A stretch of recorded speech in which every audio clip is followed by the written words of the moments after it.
Muy buenas tardes, con el permiso de la presidencia. Adelante. Gracias, compañeras, compañeros. Hoy conmemoramos el triunfo electoral de Francisco I. Madero aquel 15 de octubre de 1911, después de más de 30 años de no celebrar elecciones democráticas en nuestro país. Y también conmemoramos el aniversario luctuoso de don Belisario Domínguez Palencia. Ambas figuras históricas que marcaron el rumbo de la revolución desde sus respectivas trincheras. Madero nació un 30 de octubre de 1873 en el bello municipio de Parras, Coahuila.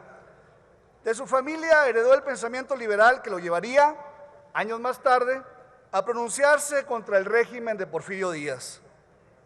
Sus primeros años de vida se caracterizaron por una formación académica importante, que posteriormente lo llevarían a los Estados Unidos y a Francia.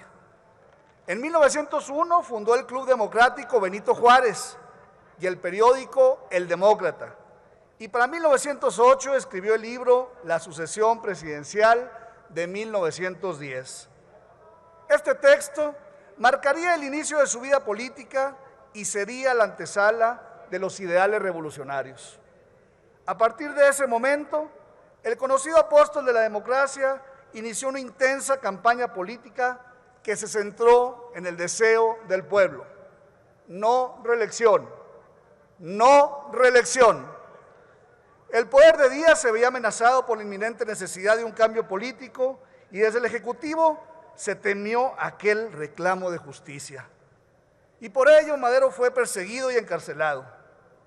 Pero ustedes saben, compañeras, compañeros, que en la adversidad se fundan los ideales.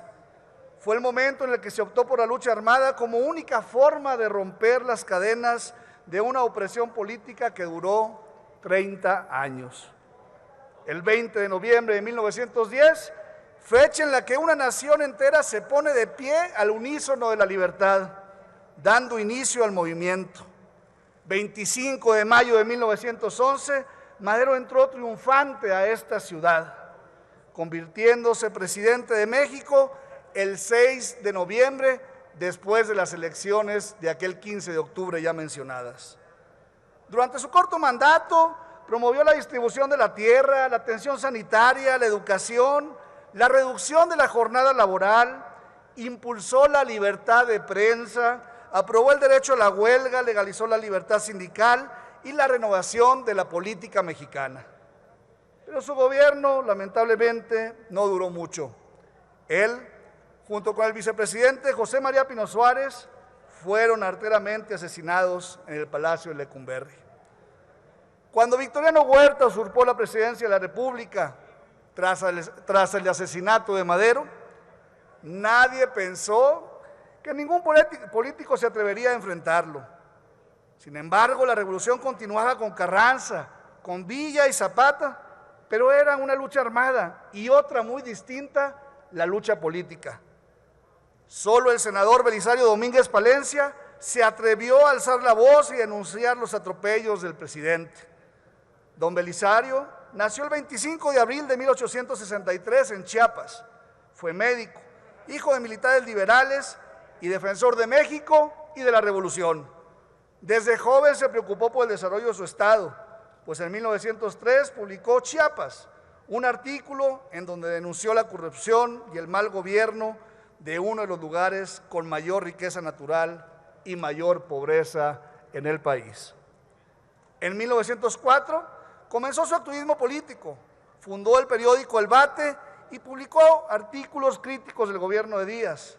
Sin embargo, en 1911 ocupó su primer cargo político como presidente municipal de Comitán. El 3 de marzo del 2013 entró a la Cámara Alta como senador. Como ha sido crítico de la desigualdad y de la injusticia, don Belisario se caracterizó siempre por señalar los abusos del poder. De sus discursos se recuerdan aquellos que dictó los días 23 y 29 de septiembre, cuando utilizó la tribuna de la Cámara para defender al país. Denunció la cobarde muerte de Madero y de manera enérgica, valiente y aguerrida, llamó a sus compañeros a destituir al presidente ilegítimo. Su discurso, compañeras y compañeros, le costó la vida. El 7 de octubre de 1913, a las 11:30 de la noche, fue secuestrado y asesinado. Compañeras y compañeros, en este día de sesiones nos hemos tomado el tiempo para recordar a dos héroes revolucionarios que trataron de cambiar a México desde la política. Como legisladores, debemos seguir el ejemplo de estos próceres de la patria. Tenemos la obligación de denunciar las arbitrariedades, porque nuestro compromiso es el de servir a nuestra nación. La patria es primero. Sin duda, esa máxima que se encuentra inscrita con letras de oro aquí en el muro de honor de la soberanía fue entendida a cabalidad por estos dos grandes personajes, Francisco I. Madero y Belisario Domínguez, quienes con patriotismo y valentía defendieron la causa nacional por encima de su propia vida. Muchas gracias por su atención.